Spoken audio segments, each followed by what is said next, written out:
Happy Keeper Week for all who celebrate. Oz Perkins is back, and this time I think it's gonna be a little bit more serious than his last feature. Oz Perkins is obviously well known because he's Anthony Perkins' son, but also he has been making a splash in horror throughout the last few years. To be honest, my introduction to him was when he was in Legally Blonde, but he has been in the indie horror scene for a little while, and now his projects are getting the big screen treatment. So first off, we had Black Coat's Daughter, known as February. Then we had I Am the Pretty Thing That Lives in the House. Then we had Gretel and Hansel, which I love that film. That film is good. He then directed some of the Twilight Zone TV series, and then of course Longlegs, which really made a splash. But he also put out The Monkey this year, and that was a slapstick splatter fest based on a Stephen King story. But now he's back, and he is teamed up with Nick Leppard, who did the writing for Dangerous Animals. He wrote the film Keeper,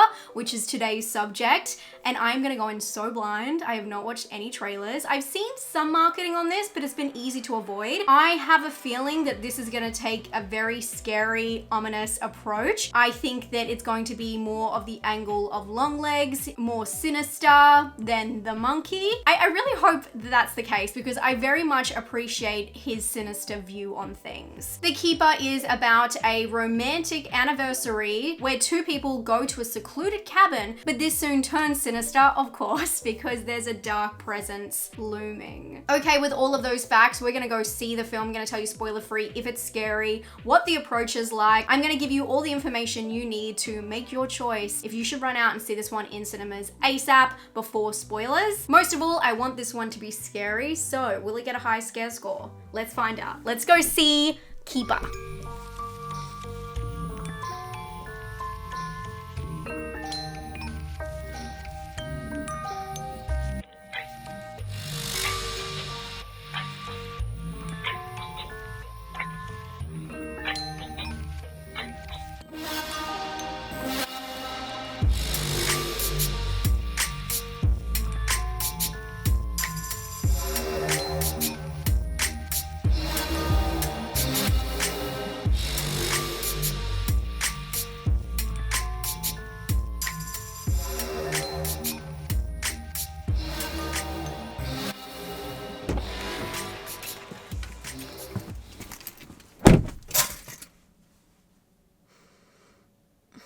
Okay, I just got out of Keeper, and that film is,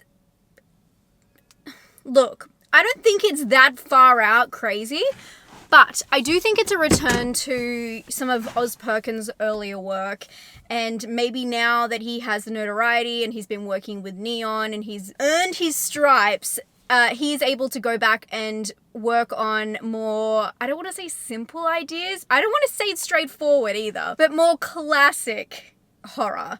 And this feels akin to The Pretty Little Thing That Lives in the House. I'm so glad I brought that up. And Black Coat's Daughter. It feels so much more similar to those films than The Monkey or Longlegs, even though The Monkey and Longlegs are very different to each other. This film, to me, felt very much like Men slowed down and put in a more isolated setting. So if you're not into films like that, you probably won't like this movie. Don't be looking for a high tension, action-packed, terrifying film. I thought that this one was going to be quite scary because I saw a couple of quotes about it. That's what I thought they were going for. And although I think it's definitely had its moments, it was more of a mystery, an unraveling mystery, which was, I think, pretty predictable, but still so beautiful to watch. The film is about a couple who go out to his house, which is in the middle of the woods. It's a beautiful house. I would give anything to live in this house, let me tell you. And their relationship is kind of a little bit tense. And from there, you find out that his cousin lives next door and he drops around for a visit. It is a slow burn to a T. In fact, I think a lot of his films are, but this one really takes its time and gradually gets there. It feels quite hypnotic. It's a very trippy movie, and it utilizes a lot of the visuals in that, with the tranquility of the surroundings, of the river, of the forest, and a lot of the meaning and message comes through with the woman's connection to nature. I will say that the characters in this film, the way they're written, the dialogue between them and the chemistry between them, it did not quite work for me. I did not get it. I didn't feel emotionally attached or really understand their dynamic and how they got to this point. And although the film is slow, it does take place over a short amount of time. So it's a slow, mysterious journey of cracks and creaks in this very quiet house, in this very tranquil setting that develops into terror. I will say though, the reaction I had to some of the imagery in this film was pretty gnarly. I think a lot of it felt very straightforward to me. I was nodding, I was accepting what was happening, it made sense. And then there's this one scene in the film that really got me. I think I shouted, "What the fuck?" I had a very intense reaction to that moment.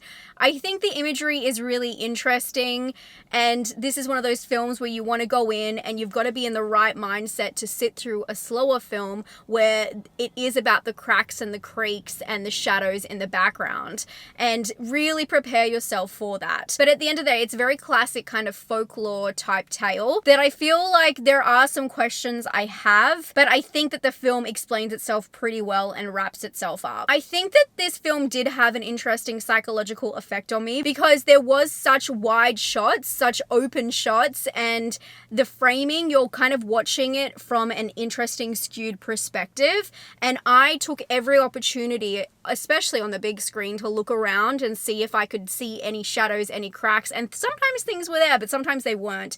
And I think that that's what works with a slow burn, when you turn into the character that is constantly trying to figure out what's going on because you feel like something is off. And that's the whole film, especially when you go in knowing it's a horror movie, you're waiting to understand what is off and where the horror lies. And I think for most horror fans, they will clock it straight away.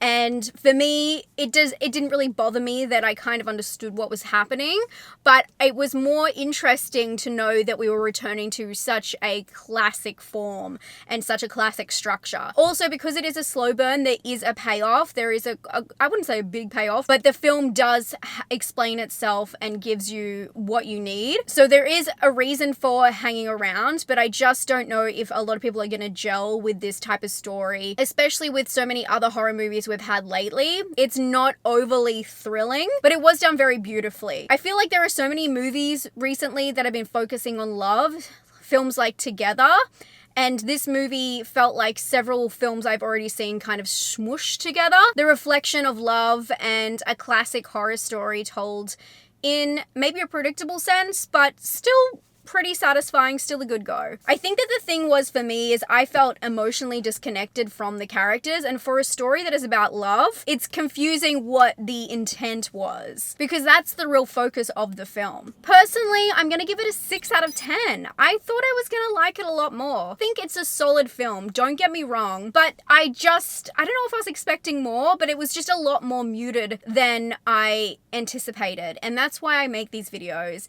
This is just my thoughts, this is just my perspective, but it's really good to kind of lower expectations if you had really high ones. It's more of a slow burn, back to some classic structure, very predictable, but still quite satisfying and very beautiful. And if you like films that get under your skin and that's their intent, to make you feel uncomfortable and kind of stir on the surface, this film is for you. For originality, I'm probably going to give it like a 3, and for scare, I'd give it a 6. I did scream "what the fuck" at one point, so you know, I'll give it that. Okay, that's Keeper. Let me know your thoughts. Are you gonna go check it out? I think this one could work on the small screen as well as the big screen, but if you don't want any of the visuals to be spoiled, of course, check it out and support cinema on the big screen. It's always the best there. If you're gonna watch it anyway, if you can, check it out at the cinema. Support horror! I hope you're having a fantastic day. Here are some videos I worked on recently, and I'll see you very soon for some more disturbing movie chat. So if you like disturbing films, make sure you're subscribed, and I'll see you soon. Bye, friends.